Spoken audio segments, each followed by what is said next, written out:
summer. The far right is the most current dates of cases that have been released. And you can see when looking at the peak that we had back in the summer, in late July and early August going into September, you can see that we have now exceeded what we thought at the time was our peak activity. As we have more and more transmission within the community, obviously that does translate to more impact on our vulnerable adults, especially in long-term care settings. And we are seeing additional deaths. And if you look at our current deaths, you can see that although we haven't risen to where we were over the summer spike that we had, we are starting to see increases.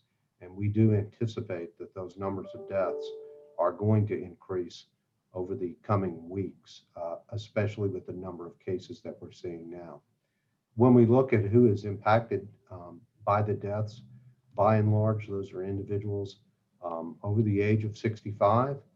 But it's important to understand that even in the younger groups, in folks in their 20s, folks in their teens, and in individuals in their 30s, we have seen a number of deaths have occurred. Oftentimes, these are individuals that have not had any pre-existing health problems that would have identified them at risk. So, now is the time for us to really decide what is essential for us, what are the most essential activities that we need to be doing, and how we can impact and start to bring this curve down, because right now it is looking very serious. Thank you, Dr. Byers. At this point, we will start taking questions. Dr. Dobbs, I'll let you start off. And I just want to let everyone know that Dr. Byers does have an engagement at 1:30. So if you see him walk away, that's why. Okay, Dr. Dobbs, you want to start with the questions? Yeah, you bet. Let me go ahead and kick it off from Erica Hensley with Mississippi Today. 2 questions. What is the method for communicating with and getting vaccinations to EMS personnel? They differ from other frontline healthcare workers in that they are more independent, siloed from other medical entities.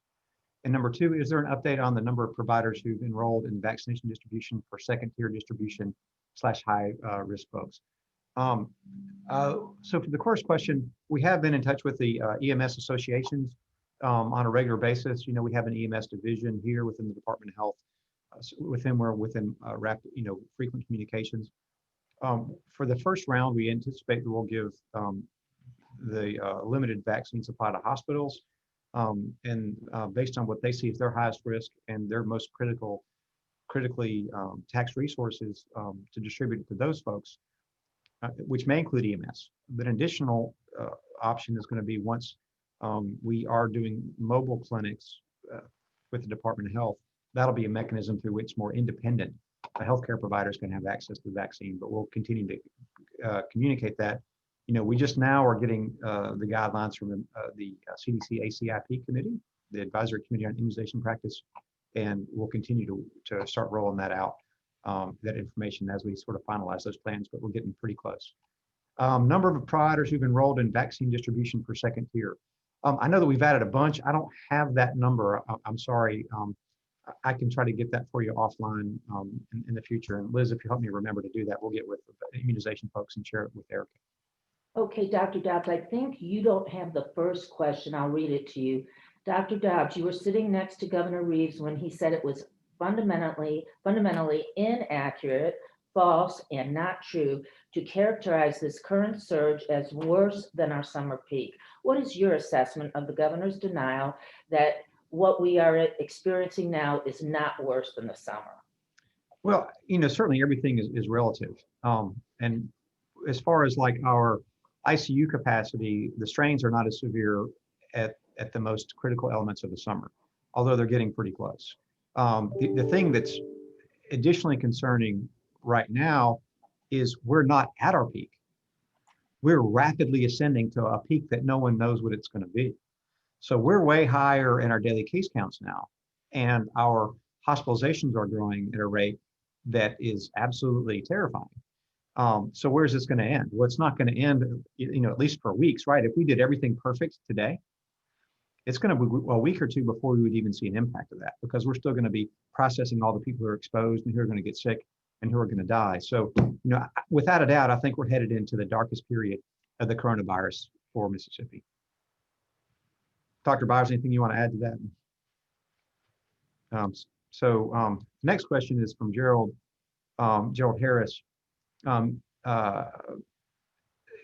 put in perspective, how soon can a dinner party turn into a funeral? It can be pretty fast. It can be a week or so, but typically it takes a few weeks, just because it takes a little while for someone to become sick, and then a little while for someone to get sick enough to die. And then, so usually it's going to be at least a week, but probably a couple of weeks. But it's happening. We're going to start seeing more and more of it. We're seeing situations where an asymptomatic kid gave it to a parent, gave it to a grandparent, and now we're looking at a funeral. It's really sad. It's lamentable. And the saddest part of it is it's entirely preventable. And it's preventable in the most simple of ways, is we don't need to be having social events, period, of any type whatsoever. Right now, we're almost to a vaccine that looks very effective and very safe. We've just got to have a little bit of discipline right now, or we're going to see a lot more funerals. Casinos are being seen as a concern for some Mississippians. Any evidence of transmission there? Would you recommend anyone going to a Mississippi casino? We haven't seen much in the way of outbreaks, but I'll just say anything where people are gathering indoors in a setting where they can spread it to one another, especially where they can't be distanced and wearing a mask. I mean, any setting, don't encourage it. I think that's a risk calculation we really need to be cautious about. I really recommend people do as little as possible for the time being, and stick with your family as much as you can. Keisha Rao from Clarion Ledger. Can we put the number of total ICU beds into the simplest terms? How close are we to having absolutely no beds left in the state? That's a little bit tougher question, because we do have beds, but like in Jackson, we have 0 beds, right? We're stacking people up in the ER because we can't get an ICU room. And I know UMC is going to have a press conference this afternoon. I talked to Dr. Woodward and understand really how severe their situation is, and it's reflected elsewhere. But yeah, I can get you a number of beds, and I've got a report I can pull it out of. But it really is, the most important question is how many beds do we have within our tier 1 and tier 2 hospitals? And there are very few, and I can certainly pull that out. It'll just take a moment, and I'll try to remember to get that to you offline as well, Keisha. And after we're done, if you want to stay online a little bit, I'll look this up and I'll try to give you these answers within the chat. And then from Caleb Badillion with the Daily Journal, we're at 6 days since Thanksgiving. Would it be accurate then to say that people infected on Thanksgiving are most likely now themselves to become infectious? Yes, I think that is quite accurate. Meaning that all of the Thanksgiving Day infections are potentially seeding a new generation of infections right now. Absolutely, I think you're exactly right. And it's probably going to be seeding a more vulnerable slice of our population. So I think that that's an accurate statement. Craig Ford with WTBA. We had a doctor in Tupelo tell us that coronavirus case counts may be inflated because a single person who gets into his clinic gets tested 3 times. What a bunch of bullcrap. I'm just telling you. How many times we have to tell people, and a doctor saying this is fanatically mad. One person is a case. If he tests the person 3,000 times, it's 1 case. Quit buying into crazy nonsense. This is dangerous. People are dying. Quit making up stupid excuses, all right? And a doctor of all things. Please send me his name so I can make sure he understands my perspective. Gosh, that makes me hot. We work in here all night long and people are making up BS. Unbelievable. Can you speak to the new CDC guidelines as they relate to the quarantine period? Dr. Byers, I'm going to take a moment to calm down and let you talk about it. Thanks, Dr. Dobbs. Yeah, CDC has and is in the process of releasing some new guidelines to hopefully shorten the time for quarantine. It does come with a testing requirement, and so the individual, if they are not having any symptoms by 7 days after their last exposure, and they've had a negative test in a couple of days before that, then potentially based on the CDC guidelines, that they can come out of quarantine. The other option is at the end of 10 days past exposure, if an individual is no longer not having any symptoms, then they could come out of quarantine. But the recommendation is still going to be a full 14-day quarantine. We're reviewing those guidelines right now, and we are planning to fold in the guidelines into our current recommendations. So stay tuned. There will be more about that in the coming days. All right. So, all right. Back to Nick Juden, Jackson Free Press. What is MSGH in the state of Mississippi progress on reaching out to churches to try to reduce the size or frequency of religious gatherings in Mississippi? That's something we're doing on an ongoing basis. We'll have ongoing conversations, but I think now it's just that much more acute. So we haven't done anything recently. I've met with, the different church leaders, but have not within the last week or so. We'll need to do that some more with that out. Brasida Hogan with WMC Action News. Can Dr. Dobbs comment on live theater plays happening in Southern Panola County? Very bad idea. What capacity can theaters operate at, and should they pause operations? I do think they should pause operations, to be honest. Through the governor's mandates, I think they can go up to 25% capacity, but I think now is just a bad time to do anything like that. I'm really sorry. I know it's hard. We want to get back to normal, but for crying out loud, we're just almost to a vaccine. It's the worst it's been. We have way more cases. The hospitals are filling up at a rate that's hard to fathom. Now's the time to just take a deep breath and let's put things off for a little while. All right, CJ Lemaster, WLBT. Yesterday, Governor Tate Reeves responded to a reporter's question regarding the pronounced peak 7 days. I think, is this the same one answered before? I think that's the same thing that we answered before, that, there some of the stresses aren't as severe as they were maybe over the summer, but we're certainly headed into that. But a lot of the measures are higher than they've been, especially today, even when compared with yesterday. Desiree Frazier from MPB.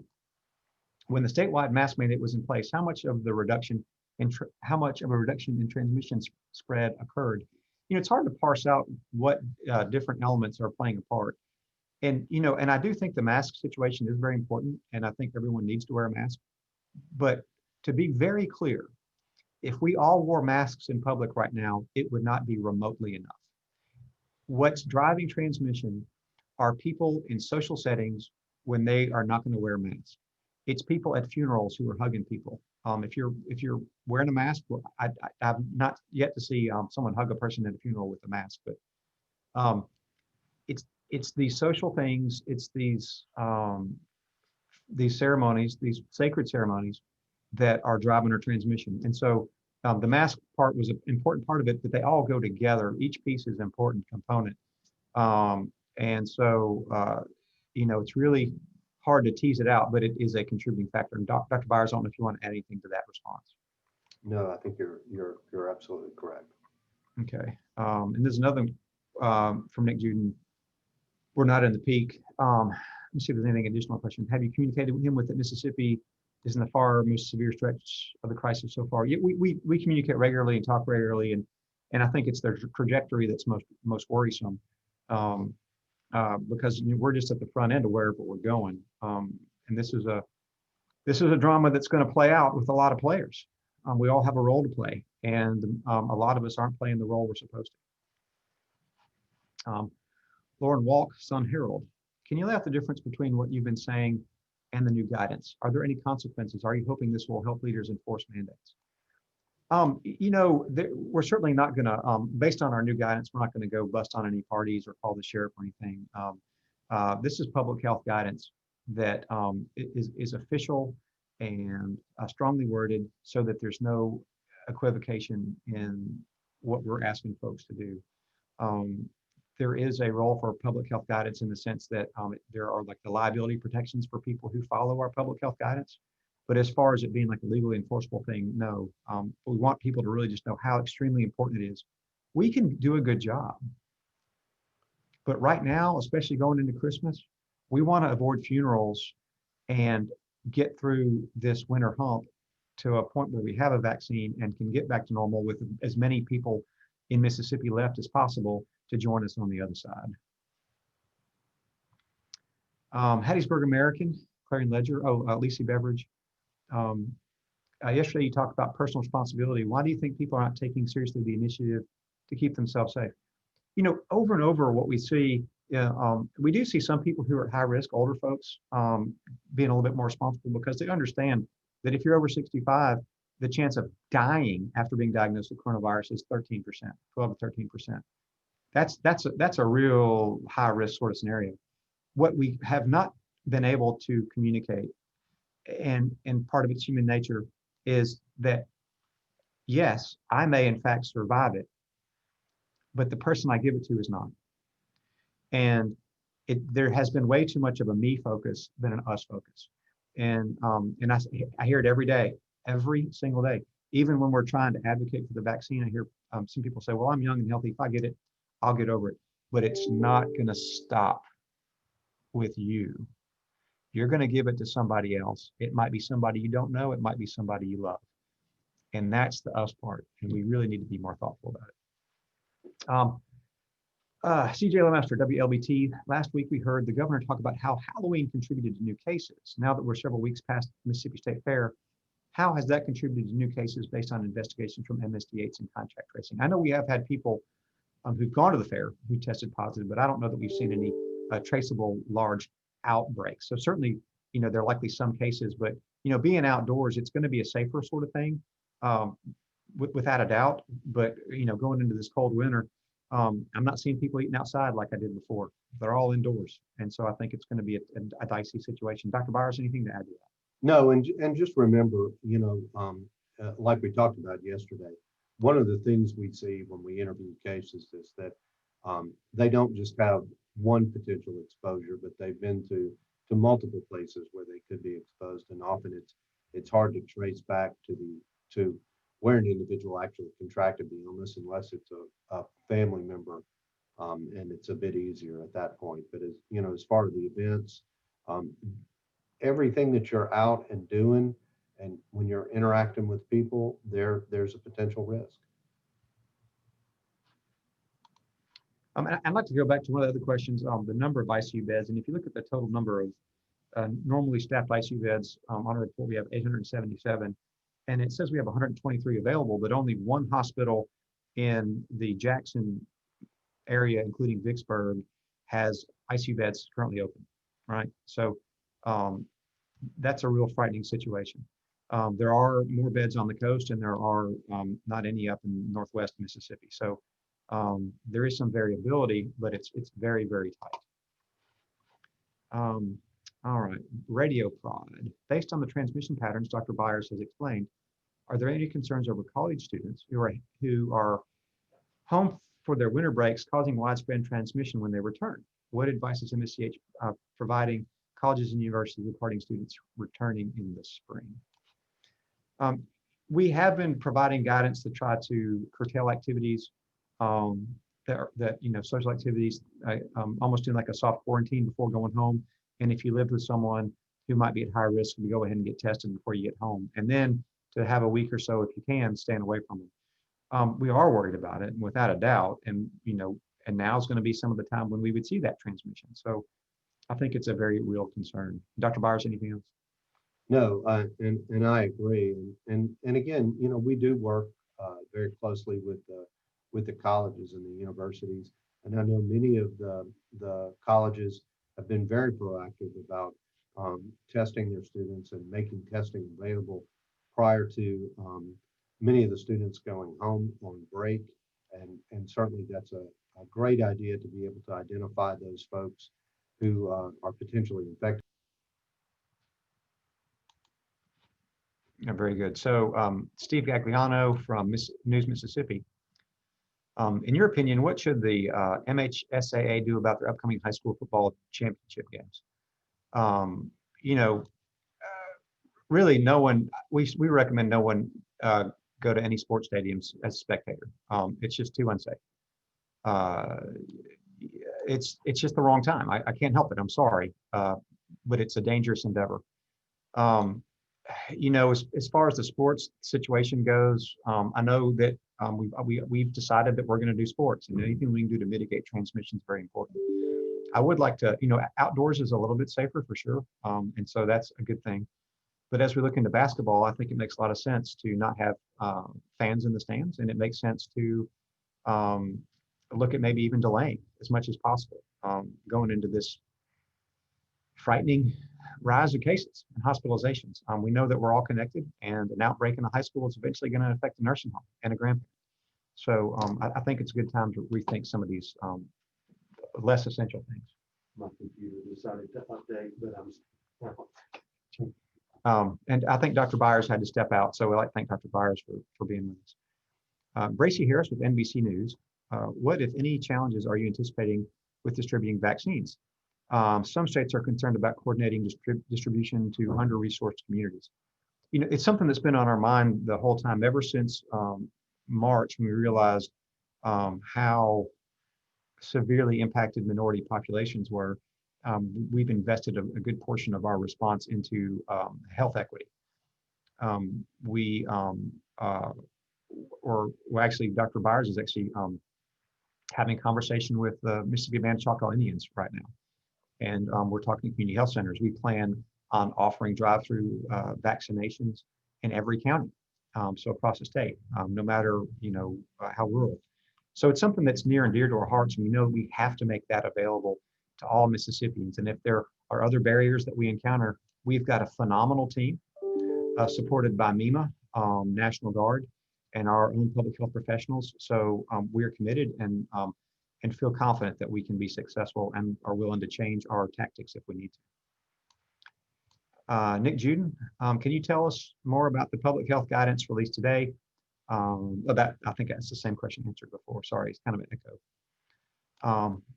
Ann Snabes from the Meridian Star. Is it safe to participate in outdoor holiday events such as watching a holiday parade? Oh boy, safer, but probably not entirely safe. By and large, I would encourage people not to do it. And if in fact you are at high risk, absolutely encourage you, if you're over 65 or if you have a chronic medical condition. If we look at chronic medical conditions, I think sometimes we don't realize how ubiquitous these are.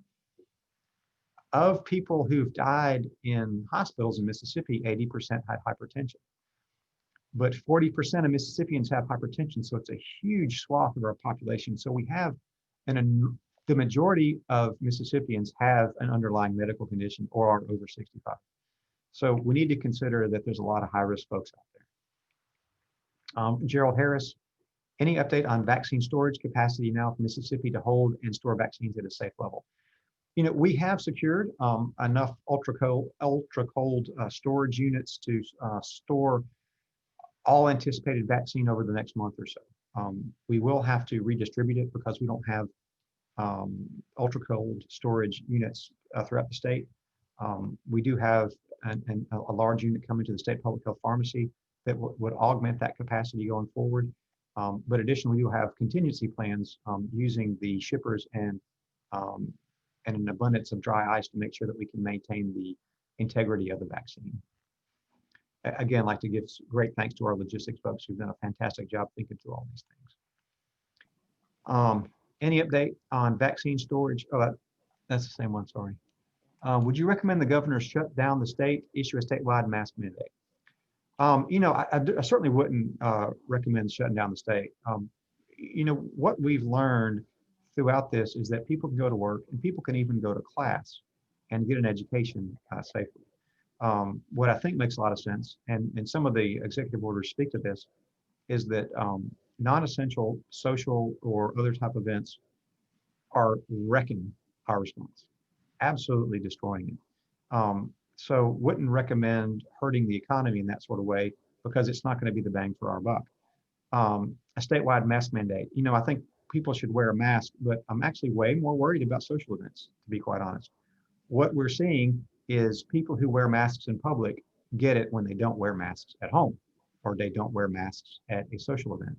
So just where we are in the pandemic right now, just to be very clear, it's non-essential social activities that are absolutely undermining the health and well-being of our state. And I'm not usually such a stick in the mud. I promise you, it's driving me crazy. I'm ready to get back to normal, but it's just the wrong time. Situation in Rankin County seems as if they're reporting more cases per capita than fines. Any trends or problems you're seeing there from Gerald? Absolutely. We're seeing a lot more cases in Caucasians. We've seen a pretty dramatic shift from, and we think that part of it is the public health messaging has penetrated the Black community more effectively, especially when we talk to different slices of leadership. And so, Hines County does have a bit more of an African American population.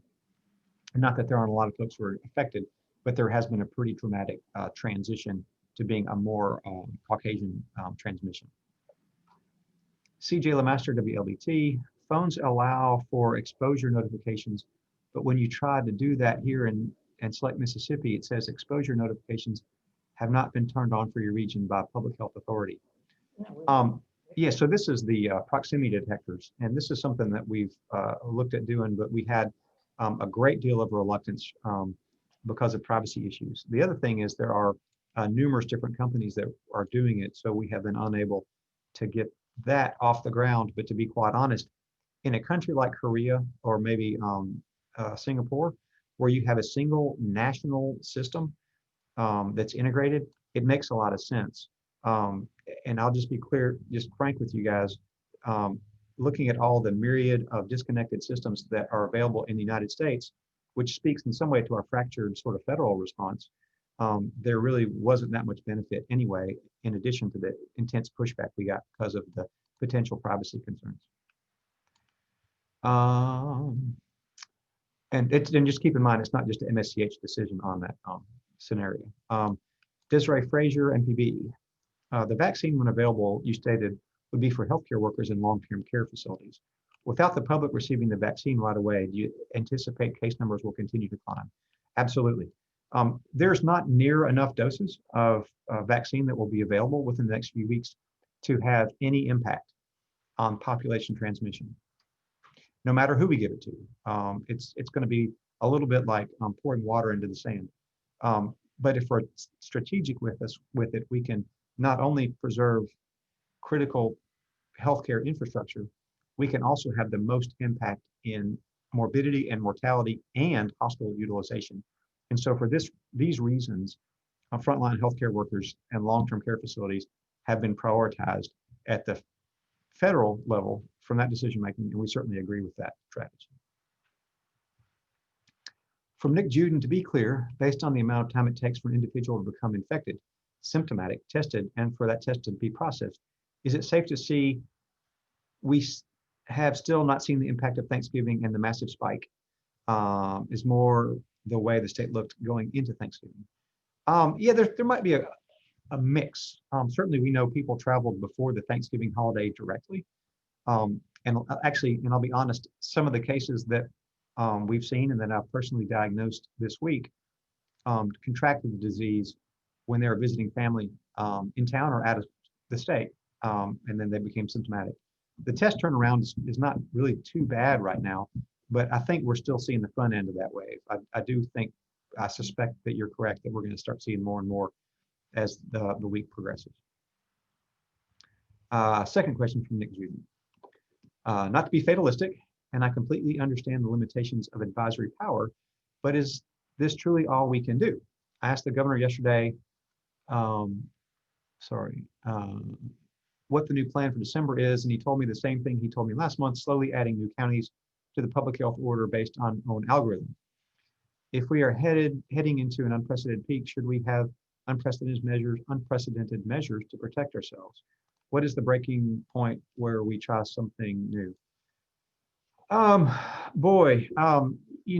It's so hard, and I don't know that anybody's really cracked this nut successfully around the world within sort of westernized populations.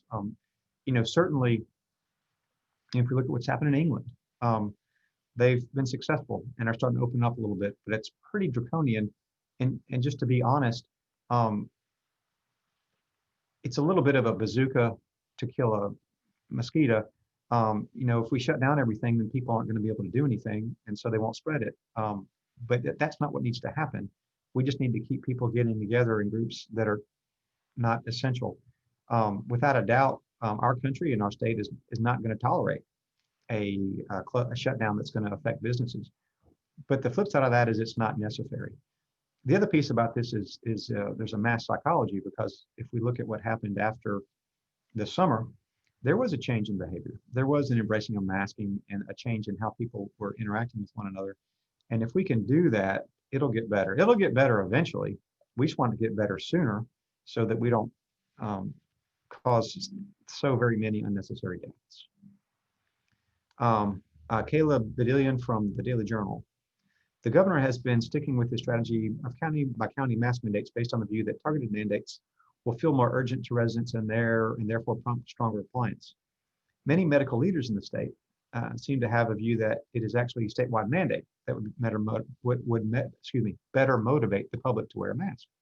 Are you aware of any research or data that would indicate which approach actually does impact behavior most effectively?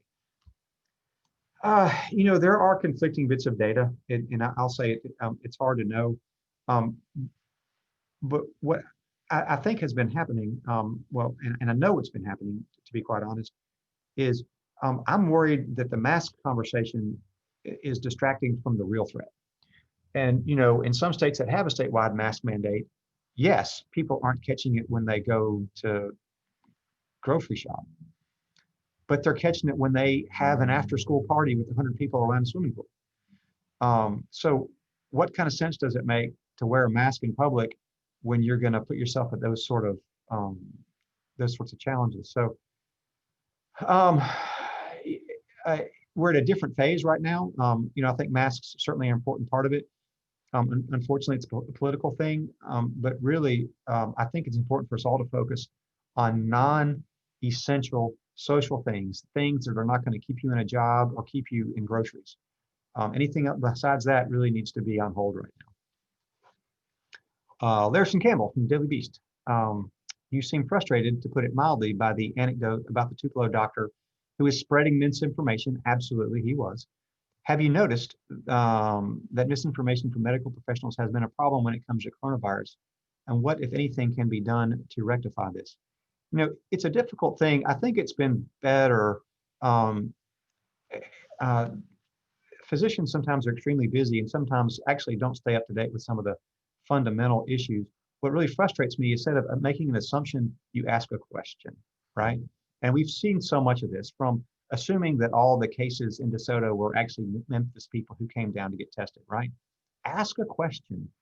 Don't create an answer without understanding what you're even asking. And that's the most frustrating thing, because, with any physician population, there's going to be a broad distribution of people who are more thoughtful and people who are kind of more shoot from the hip sort of folks. But collectively, as a profession, we should know better. Nick sent something from a download. I'll have to look at that later. This is a picture of France's case curve. I completely understand the difficulties of a lockdown, but France is a westernized country, and the measures seem to be saving countless lives. Well, I think it's out of the question for Mississippi, and I think it's out of the question for the United States. I just don't think we have the fortitude to go there, and especially without the sort of social supports we had in the spring, as far as the unemployment checks and all that kind of stuff. But if we look back what happened in the late summer and early fall, there is a pathway to success that doesn't require shutting businesses. So understanding what's achievable, we want to pursue those mechanisms that are more effective. And there's simple stuff that we have just chosen not to do.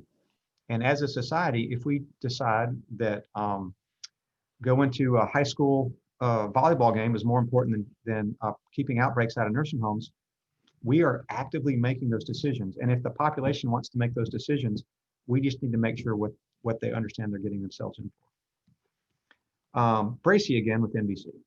Are there any limitations to the state's vaccination plan? Any limitations the state's vaccination plan faces without an influx of federal money? Not immediately. For this first phase, when we're doing these closed points of dispensing and using the internal hospital staff to get the vaccines out, we feel really good about that. But once it gets to general population, we absolutely are going to need federal financing to make sure that we can vaccinate the general population. And we're hopeful and confident that that should come to fruition.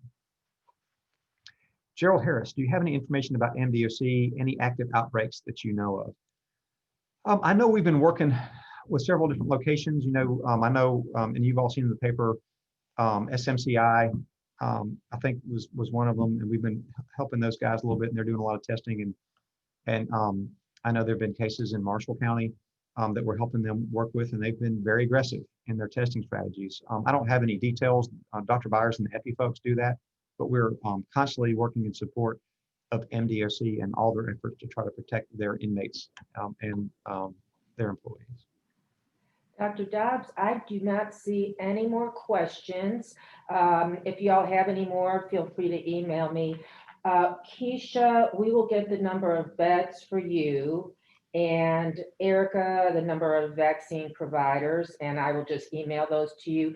I thank you very much for joining us again today. Have a great day, everyone, and we appreciate you, and we need you to help us get the message out. Thank you. Thank you all very much.